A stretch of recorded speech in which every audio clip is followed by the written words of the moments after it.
Hello everyone. कैसे हैं आप सब लोग। Welcome to our YouTube channel Data Skyler. So I hope पिछले वाली वीडियो में आप लोगों को अच्छे से समझ आ गया होगा एनसेम्बल टेक्निक के बारे में। उसके हमने टाइप्स पढ़े थे, बैगिंग और बूस्टिंग। और मैंने आपको उसमें जो बैगिंग हमने पढ़ा था और बैगिंग के अंदर मैंने आपको एक इंपॉर्टेंट एल्गोरिथम भी बताई थी रैंडम फॉरेस्ट के बारे में, जिसमें हमने क्लासीफायर और रिग्रेसर के बारे में देखा था।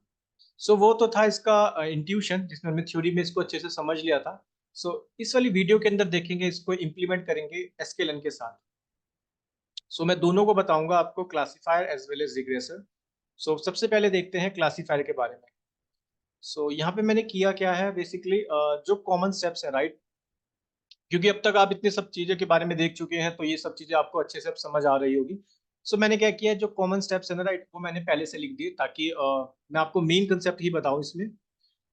तो सबसे पहले मैं क्या कर रहा हूँ, यहाँ पे एसकेएलएन की हेल्प से एक आइरिस डेटा सेट लोड कर रहा हूँ, राइट। और मेरे को ट्रेन टेस्ट फिट भी करना है, तो वो भी मैंने यहाँ पे लाइब्रेरी इंपोर्ट कर लिया। और वार्निंग्स के लिए मैं अगर कोई वार्निंग्स आती है तो उसको इग्नोर कर रहा हूँ। तो यहाँ पे आप देख पा रहे होंगे, क्योंकि ये क्लासिफिकेशन प्रॉब्लम को मेरे को सॉल्व करना है, राइट, तो मैं आइरिस वाला डेटा सेट ले रहा हूँ, राइट। तो यहाँ पे मैंने इसको इनिशियलाइज कर लिया। देख सकते हैं इस डेटा सेट के बारे में आप अब तो आप अच्छे से जान गए होंगे, आइरिस सिसोटा, सॉरी सिटोसा, आइरिस वर्सिकलर और आइरिस वर्जिनिका, राइट। ये तीन वो मेरे कैटेगोरिकल वेरिएबल हैं कि ठीक है, ये तीन क्लासेस लेबल्स हो गई, ऐसे बोल सकते हो। ठीक है, और मैंने यहाँ पे क्या किया, उसको डिपेंडेंट और इंडिपेंडेंट फीचर में डिवाइड कर लिया। ठीक है, तो यहाँ पे मैंने एक्स सी एल एफ क्यों लिखा, क्योंकि मैं रिग्रेशन वाली प्रॉब्लम भी सॉल्व करूंगा। ठीक है, तो ताकि कंफ्यूज ना हो। और ये मेरा इंडिपेंडेंट वेरिएबल हो जाएगा, ये मेरा डिपेंडेंट वेरिएबल हो जाएगा, वो देख सकते हैं। ये सब तो कॉमन स्टेप्स है, राइट। फिर मैंने ट्रेन टेस्ट स्प्लिट कर लिया, वो आप देख, आपको पता है कि कैसे करते हैं, राइट। सो मेन आता हूँ मैं इस वाले कंसेप्ट पे। तो सबसे पहले हम देखते हैं, एसकेएलएन के अंदर जाते हैं, इसकी डॉक्यूमेंट्री में देखते हैं एक बार। सो बेसिकली जो रैंडम फॉरेस्ट क्लासीफायर है, ये कहाँ पे अवेलेबल है, ये एनसेम्बल के अंदर अवेलेबल है। ठीक है, तो सबसे जो इम्पोर्टेंट मैं आपको बताता हूँ, देखो रेस्ट ऑफ ऑल सारी चीजें सेम है जो हमने डिसीजन ट्री में पढ़ी थी। बस यहाँ पे एक दो चीजें अलग हैं, वो मैं आपको बताता हूँ। जैसे सबसे पहले देखो एन एस्टिमेटर्स। ये एन एस्टिमेटर का क्या मतलब होता है, बाय डिफॉल्ट यहाँ पे इसकी वैल्यू 100 है। ये बेसिकली बताता है number of trees in the forest, right. आपको मैंने बताया था पिछले वाली वीडियो में कि रैंडम फॉरेस्ट के अंदर हम क्या करते हैं, डिसीजन ट्री बनाते हैं, राइट। ठीक है, तो अब उस डिसीजन ट्री के बाद मैंने आपको ये बताया था कि किस तरह हम डेटा, यानी कि रैंडम डेटा, जैसे डेटा सेट के बाद, राइट, तो हम फीचर सैम्पलिंग करते हैं, राइट। और हम रैंडम डेटा भेजते हैं, हम सारा डेटा एक साथ नहीं भेजते, हम सैंपल में डेटा भेजते हैं, सैम्पलिंग करते हैं, राइट। फीचर सैम्पलिंग, और मैंने आपको बताया था रो सैम्पलिंग। ठीक है, तो वहां पे हम क्या बनाते थे, जो हम मॉडल बनाते थे, राइट, वो मॉडल कैसे हम कौन सी वाला लेते थे, डिसीजन ट्री वाला, राइट। ये सब चीजें मैंने आपको एक्सप्लेन कर दिया था। तो यहाँ पे वही है कि वो ट्री के बारे में बता रहा है एन एस्टिमेटर। तो एक काम अगर नहीं है तो मैं एक बार फिर से एक्सप्लेन कर देता हूँ ताकि आपको डाउट ना हो। ठीक है, तो मैंने भी आपको बताया था कि रैंडम फॉरेस्ट में हम बेसिकली क्या बनाते थे, वो मल्टीपल डिसीजन ट्री बनाते थे, राइट। और जो मल्टीपल डिसीजन ट्री को हम हर एक मॉडल को ट्रेन करते थे, हम सारे डेटा एक साथ पास नहीं करेंगे, जो भी ठीक है डेटा होगा, हम क्या करेंगे, फीचर सैम्पलिंग और फीचर्स के रो सैम्पलिंग करेंगे। मींस हम row wise sampling wise data भेजेंगे, सारे डेटा एक साथ नहीं भेजेंगे। मतलब आप ये बोल सकते हो रैंडमाइज डेटा भेजेंगे, रैंडम डेटा, तभी इसको हम रैंडम फॉरेस्ट बोलते हैं। क्लियर। तो यहाँ पे वो यही ट्री की बात कर रहे हैं, अगर मैं आपको इसको एक्सप्लेन करूँ। ठीक है, तो ये वाले ट्रीज, ठीक है, तो लेट सपोज बाय डिफॉल्ट यहाँ पे वो 100 होते हैं। ठीक है, क्योंकि एनसेम्बल का तो मीनिंग सिंपल सा ही होता है ना, combining the model, right, combining of all the models. तो यहाँ पे तो हम मॉडल डिसीजन ट्री यूज करते हैं। क्लियर, तो यहाँ पे वो 100 डिसीजन ट्री बनाएगा बाय डिफॉल्ट। क्लियर है, तो यही वाला पैरामीटर इसमें इंपॉर्टेंट है। और सेकंड मैंने आपको बताया था यहाँ पे वो स्कोर की value, right, out of box, ये वाला। ठीक है, तो ये चीजें मैं एक्सप्लेन कर दिया था, आप एक्सप्लेन कर दिया था मैंने आपको, बट इसमें हम देखेंगे इम्प्लीमेंटेशन। तो अब मैं मेन इसके बारे में ही एक्सप्लेन करता हूँ। देखो, ठीक है, तो ये हमारा किसके अंदर अवेलेबल है, फ्रॉम एसकेएलएन। ये बेसिकली किसके अंदर अवेलेबल है, ये अवेलेबल है एनसेम्बल के अंदर, तो एनसेम्बल। ठीक है, इंपोर्ट कर लेता हूँ मैं क्या चीज, रैंडम फॉरेस्ट क्लासीफायर। ठीक है, रैंडम, हाँ ये आ गया, random forest classifier, right. Clear. तो अब मेरे को करना क्या है, अब बेसिकली मेरे को करना है मॉडल को ट्रेन। तो मैं लिख देता हूँ यहाँ पे मॉडल ट्रेनिंग। अब देखो, अब तो सारे स्टेप कॉमन है, राइट। अब मेरे को मॉडल को करना है ट्रेन, तो मैं पहले इसको इनिशियलाइज कर लेता हूँ। ठीक है, तो रैंडम इसको इनिशियलाइज कर लेता हूँ और इसको एक काम करता हूँ, किसी ऑब्जेक्ट में स्टोर कर लेता हूँ। एंड लेट सपोज उस ऑब्जेक्ट का नाम नाम है RFCLF कर देते हैं। ठीक है, ये मैंने इसको नाम दे दिया, राइट। अब पहला इसमें जो पैरामीटर है वो क्या है, एन एस्टिमेटर। ठीक है, तो लेट सपोज मैं यहाँ पे बाय डिफॉल्ट 100 ही रहता है। ठीक है, तो हम 100 ही लेके चलते हैं, कोई दिक्कत नहीं है। ठीक है, और यहाँ पे रैंडम स्टेट दे देता हूँ। ओके, यहाँ पे रैंडम स्टेट डाल देता हूँ 42। क्लियर। अब मॉडल को ट्रेन करना तो सिंपल मैं इसका ऑब्जेक्ट यूज करूंगा, यहाँ पे RFCLF डॉट फिट कर दूंगा इसको, राइट। और इसके लिए यूज करूंगा यहाँ पे X train CLF Y train CLF, right. Clear. अब मैं मॉडल मेरा ट्रेन हो जाएगा। ठीक है, ओके। बोल रहा है इनवैलिड सिंटेक्स, मैंने कहीं गलती कर दी है, एक बार देख लेता हूँ। ओके, रैंडम 42 इस है तो सही नहीं, यहाँ पे सही नहीं है, यहाँ पे इज इक्वल टू आएगा। ठीक है, छोटी सी मिस्टेक थी, no issue. Input variable sample 30 20, ठीक है। ओके ओके ओके, यहाँ पे वो डेटा सेट में चेंज करना पड़ेगा, एक बार मेरे को, एक बार मैं देख लेता हूँ इसको। यहाँ पे वो छोटी सी मिस्टेक है, मैं वही देख रहा था इसको एक बार। यहाँ पे ट्रेन आएगा, राइट। ठीक है, तो वो टाइप करते हुए थोड़ा सा एरर आ गया था, वैल्यू एरर, क्योंकि मैंने यहाँ पे ट्रेन की जगह टेस्ट पास कर दिया था। ठीक है, ओके। तो मैंने मॉडल को ट्रेन कर लिया, तो मैं प्रिडिक्शन कर लेता हूँ। ठीक है, तो प्रिडिक्शन के लिए क्या यूज करूंगा, यही same model co dot predict कर लेता हूँ। और प्रिडिक्ट में क्या यूज करूंगा मैं, बेसिकली एक्स टेस्ट वाला डेटा, राइट। तो यहाँ पे वो यूज करूंगा। ठीक है, तो यानी कि इसने प्रिडिक्ट कर लिया है, यही मेरे को 0 1 2 था, यस सही प्रिडिक्ट कर रहा है। अब मेरे को करना क्या है बेसिकली, अब मैं इसकी एक्यूरेसी वगैरह चेक कर लेता हूँ। तो उसके लिए मैं फ्रॉम sklearn, ठीक है, from sklearn dot matrix import कर लेता हूँ एक्यूरेसी स्कोर। ठीक है, और क्लासिफिकेशन रिपोर्ट। ठीक है, ये दोनों चेक कर लेता हूँ। सो यहाँ पे मैं क्या यूज करूंगा, तो प्रिंट कर लेता हूँ मैं पहले एक्यूरेसी स्कोर।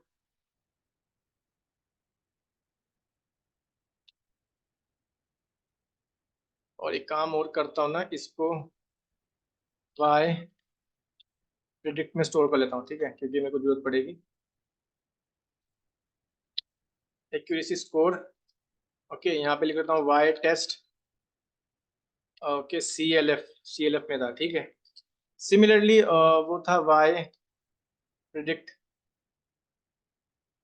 चलो वाई प्रिडिक्ट ले लेते हैं, कोई दिक्कत नहीं है। ठीक है, और इसको यहाँ से मैं कर लेता हूँ प्रिंट। सिमिलरली प्रिंट कर लेता हूँ मैं क्लासिफिकेशन रिपोर्ट को भी। नॉट ये वाली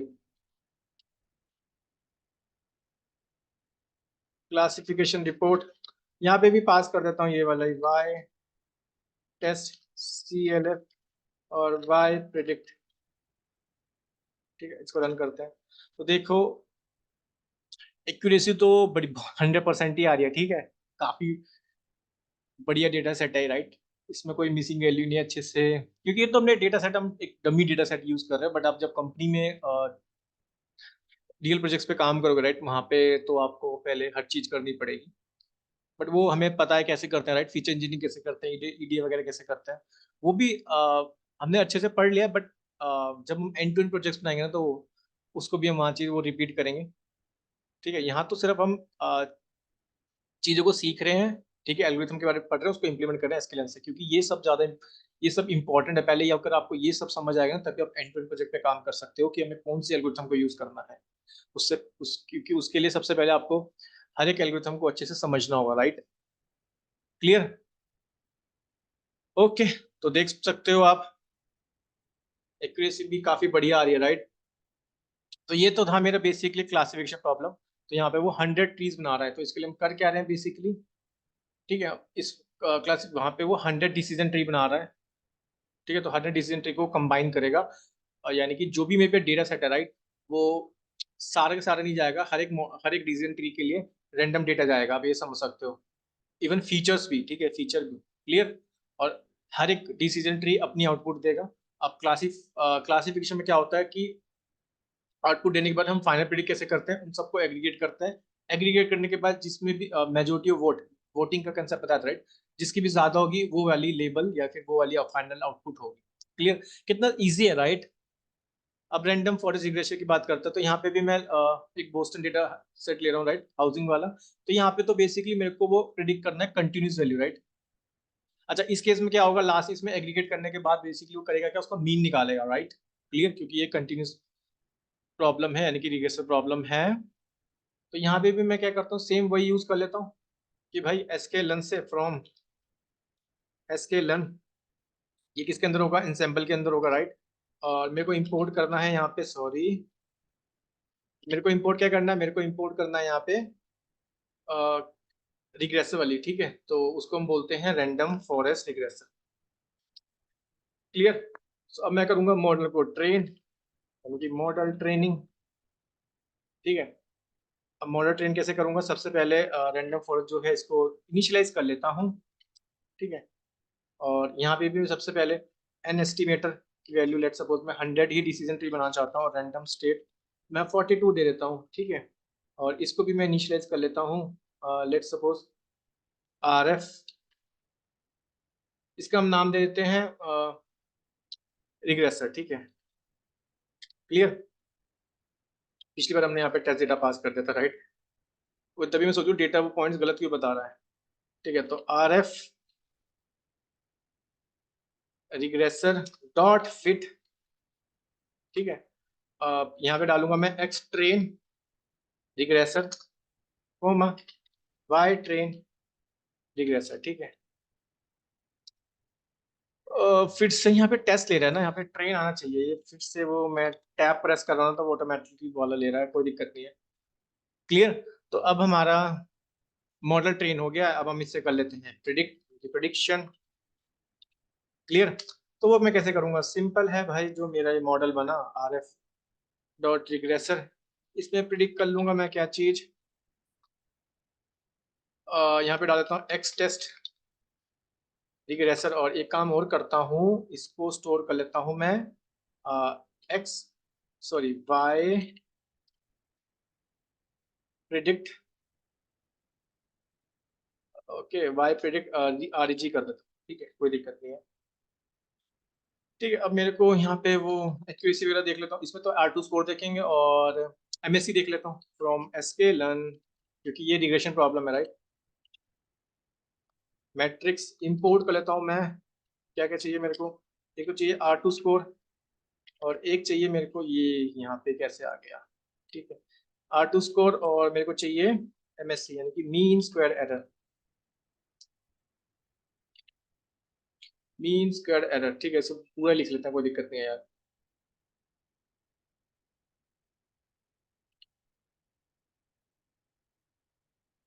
मीन स्क्वायर एरर, ठीक है, मीन स्क्वायर एरर।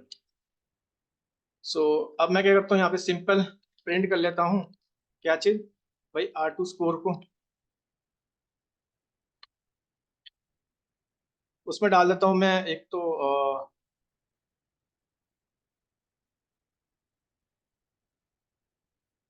मैंने एक मिनट सही लिखा था, एक बार ऊपर देख लेता हूँ, मैंने वो प्रिडिक्शन करते हुए डेटा सही लिखा था, ऑल राइट, सही यूज किया था, ठीक है। तो यहाँ पे मैं यूज करूंगा Y test REG, Y predict REG, ठीक है। ओके, आई थिंक ये चलना चाहिए, maybe some issue with the colonel.